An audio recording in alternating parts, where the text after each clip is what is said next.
Superfast news, आवाज जनसामान्यांचा। आंदोलनात मोहदा येथील माजी सरपंच विजयभाऊ तेलंगे यांचा सहभाग। सविस्तर वृत्त असे की महाराष्ट्रातील शेतकरी नैसर्गिक संकटासोबतच सरकारच्या उदासीन धोरणामुळे मेटाकुटीस आलेला आहे। शेतकऱ्याच्या मालाला योग्य भाव न देणे तसेच बँकाच्या सक्तीने कर्ज वसुली या सर्व कारणामुळे शेतकरी वर्ग वैतागला आहे।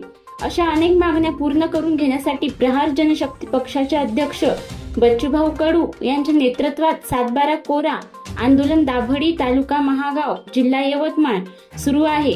यासाठी मोहदा येथील माजी सरपंच व सामाजिक कार्यकर्ते विजयभाऊ तेलंगे व त्यांच्या समर्थकांचा जाहीर सहभाग। महाराष्ट्र सुपरफास्ट न्यूज साठी विशाल एलोरे, केळापूर।